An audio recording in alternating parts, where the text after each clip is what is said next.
Hey everyone, Avapal here, and today we're going to be looking at Mattel's Masterverse line of Masters of the Universe Revelation figure.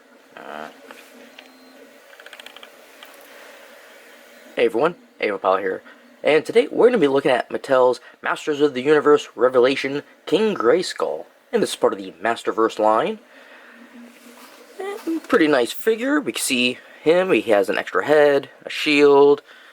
He's got two swords.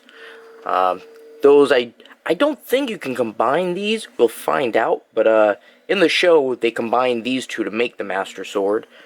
I don't know if you can actually do that with the toys. And he has an extra set of hands. Look at this side here. We get a nice picture. This side just says King Grayskull. And on the back we get a nice picture here. And there is some text. King Grayskull, heroic ancestor of He-Man. Since the dawn of Eternia, there has always been a hero to protect the planet's sacred magic. The first of these heroes, and the first to hold the mantle of He-Man, was King Grayskull.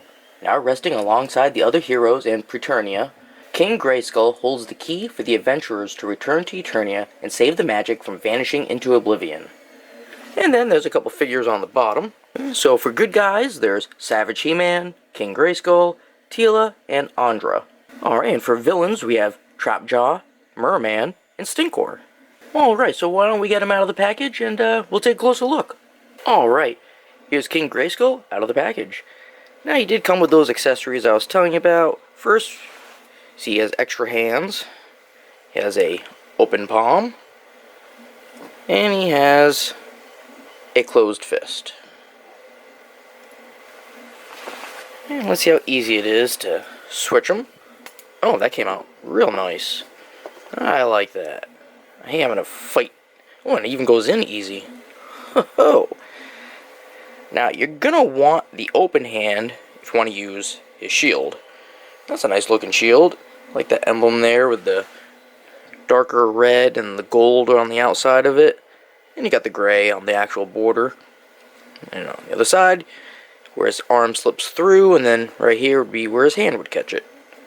So let's put that on him. Just doodly doodly doot. And gotta get by his bracelet there. Bangle. No, bracelet or a bangle? I think it's a bangle.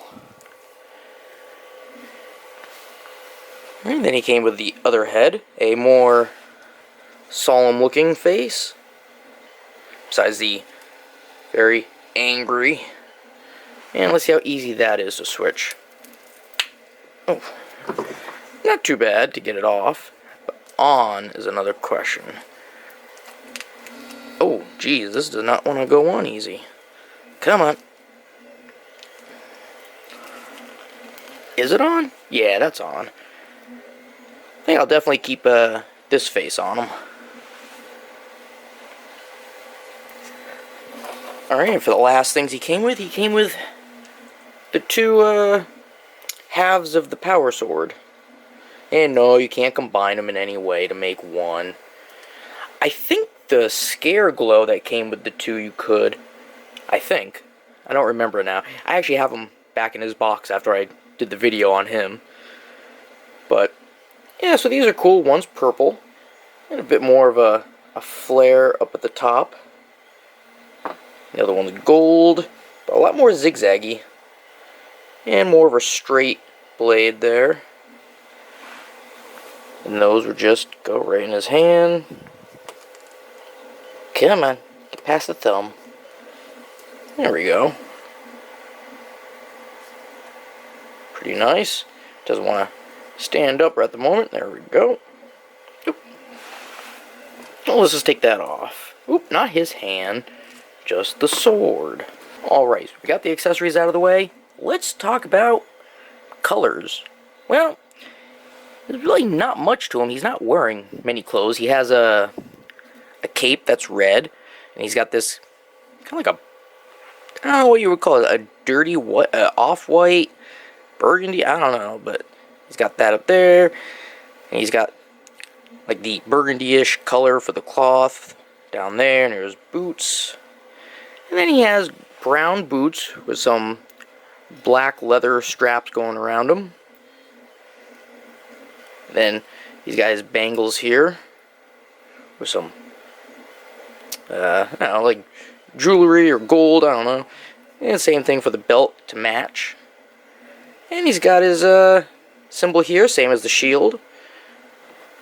And you can take off his pack underneath the cape, or yeah, cape. You'll see he has two little things there that you can undo. Now, I want to talk about the cape and the other thing that goes with it.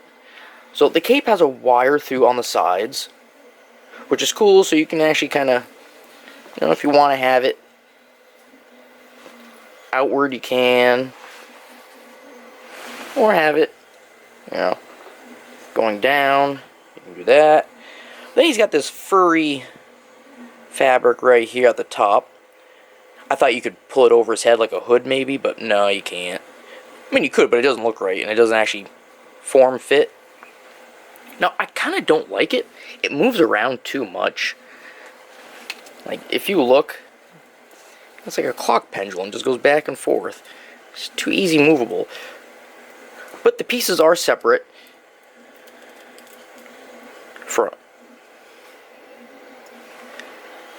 Alright, so you can actually separate the cape from his, because it's just attached to his chest armor here with a little Velcro strap. You can undo that. But I'm going to leave it on. Maybe raise it up a little bit more. I do like the cape, especially the bottom. It's all tattered looking. It's got all these pointy edges to it. I just wish the cape, I don't know, like, I like the wire in there, I just don't like how it moves around so much. And it's hard to get it to really look good because it moves around so much. Alright, so, how about articulation? Now these have 30 pieces of articulation to them. I do believe all the Masterverse figures have that, unless you count Orko, but he was just like an accessory to Savage He-Man, because it was a 2-pack. But we got the head. And he can't go all the way around, only because he has a ponytail in the back, which he has a nice little hair clip in there, but it won't go over the shoulders, kind of like the front. The front ones also are formed, so it kind of stays in place, but he can look kind of up. Like, that's it. I guess he actually looks straight. He can look straight, and he can look downish, and that's it.